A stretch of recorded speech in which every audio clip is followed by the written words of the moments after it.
Hey everyone, I'm Linda. I closed the deal, I announce, hanging up my phone in my sleek Miami office.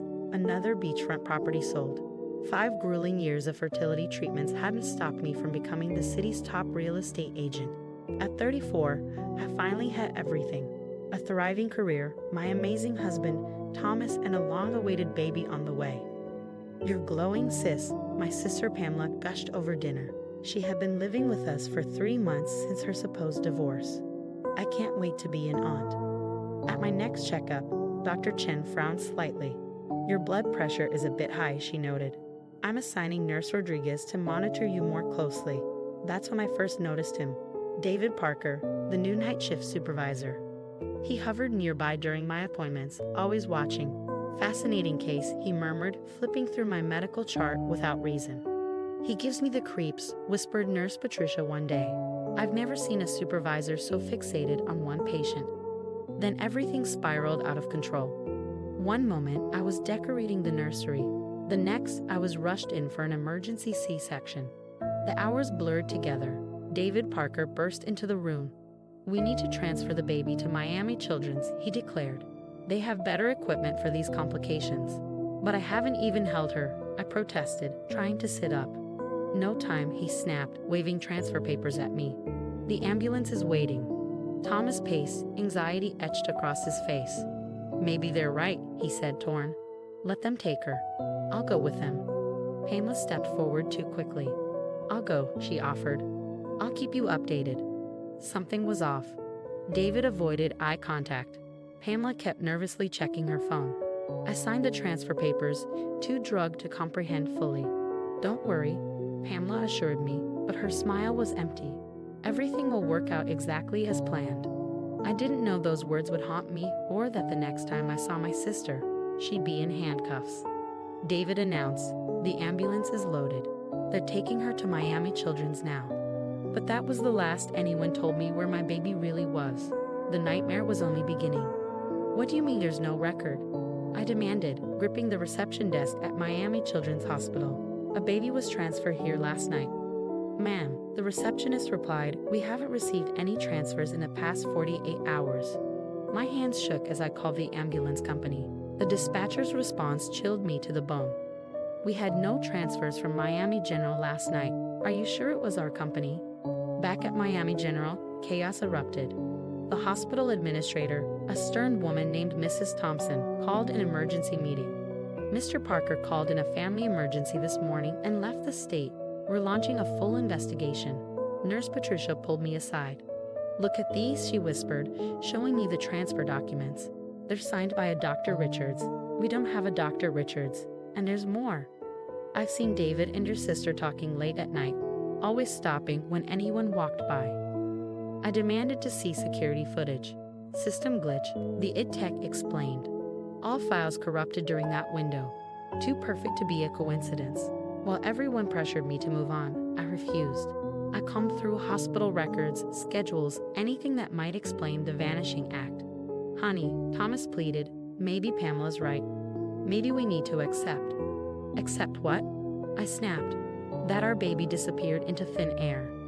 One sleepless night, I searched Pamela's room. Under her mattress, I found a manila envelope. Fake hospital ID badges, one half finished. My hands trembled as I took photos of everything. The next morning, I cornered the HR director. "Show me David Parker's personnel file," I demanded. She frowned at the screen. "That's strange. His references don't exist. And there's no background check. It's blank. Every employee has a mandatory background check." My phone buzzed. A text from Patricia. "Found something. Meet me in the parking garage. Don't tell anyone." In the dimly lit garage, she handed me a crumpled note. "I found this in David's office trash." "It's a burner phone number," she whispered, "and look at what's written below." My heart stopped. It was in Pamela's handwriting. "Wire transfer confirmed. Pick up at midnight." "There's more," Patricia continued. "The night of the transfer, I saw them loading something into a private car, not an ambulance." I felt a chill creep up my spine as a car engine suddenly roared nearby. Headlights swept across us, and Patricia's grip tightened on my arm. "Someone's watching," she whispered urgently. "Linda, be careful." These people, they're not just hospital staff. They're. The screech of tires cut her off as the car peeled away into the night. My heart pounded as I clutched the crumpled paper. Pieces were falling into place. My sister, David, the fake transfer, the missing footage. This wasn't a tragedy, it was a kidnapping. And my own sister was behind it all. The business card in my hand read, Stephen Thompson, private investigator. When the truth matters. David Parker. Stephen tossed a thick file onto my desk. Real name's Daniel Pierce, 3-time convicted fraudster specializing in medical identity theft. This is our smoking gun. I breathe, feeling a mix of relief and horror. Oh, it gets better. Stephen laid out more documents. Your sister, she's $500,000 in debt to some very dangerous people. The kind who don't take IOUs. My phone buzzed. It was a text from Tom, the night security guard. Found something. Server backup from that night. Meet me in the basement. In the dim basement light, the grainy footage played on Tom's laptop. There they were, Pamela and David, helping men dressed as EMTs wheel out a small bundle. Freeze it there. I pointed at one of the EMTs. A tattoo on his arm was partially visible. Stephen leaned in. Known trafficker, works with an international ring. They sell babies to overseas buyers. My legs nearly gave out. Wire transfers, Stephen continued grimly. Pamela paid David $100,000 the day before your delivery. Money traced back to an offshore account. But where did she get that kind of cash? Loan sharks. And they'll want double back fast. Tom pulled up more footage.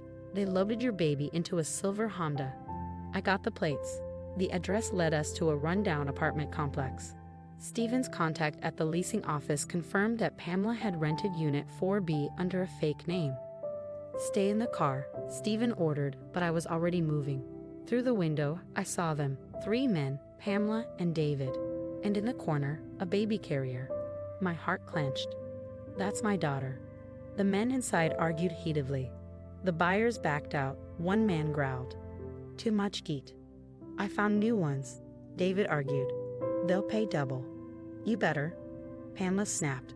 Those sharks want their money by Friday. Stephen recorded every word. We've got them, but they're moving the baby tomorrow. Not if I can help it. I pulled out my phone and dialed a number I'd hoped never to use. Agent Martinez, remember that trafficking ring you've been tracking? I know where they're meeting tomorrow. And this time, I've got proof. Pamela's voice drifted through the window. By this time tomorrow, we'll be rich and dear sister will never know what really happened to her precious baby. I gripped the recorder tighter. That's what you think, sis. That's what you think. The following morning, just before dawn, the FBI swarmed the complex. The door exploded inward, agents flooding the apartment. My heart nearly stopped when I heard a baby's cry pierce the chaos. Baby secured. An agent called, emerging from the shadows with my daughter cradled safely in his arms. After 2 weeks of agony, I finally held her again. Target 2 attempting to flee. Radios crackled as David sprinted across the parking lot, a briefcase spilling cash. He made it only 3 steps before being tackled to the ground. And my sister? I asked Stephen, already feeling the relief wash over me. She's in custody, he replied, grinning. And you'll love this. Her offshore account got flagged. Guess who found her first? Those loan sharks aren't happy about their missing money. My baby. Thomas arrived at the scene, his face stricken with regret. Ellie, I'm so sorry I didn't believe you. I should have. Save it, I said, turning away, focusing on my daughter. Her name is Emma. The news exploded everywhere. An international baby trafficking ring busted, Pamela's booking photo plastered across screens, David's long criminal history exposed in court. Pamela tried one last attempt at manipulation, but it didn't work. David got life in prison under the 3 strikes rule. Turns out, he'd sold other babies before, but not this time. The divorce papers landed on my desk the same day an offer came to buy Miami's largest real estate firm. 5 years flew by. Emma grew into a fierce, beautiful little girl, and my real estate empire flourished, expanding to 12 offices across Florida.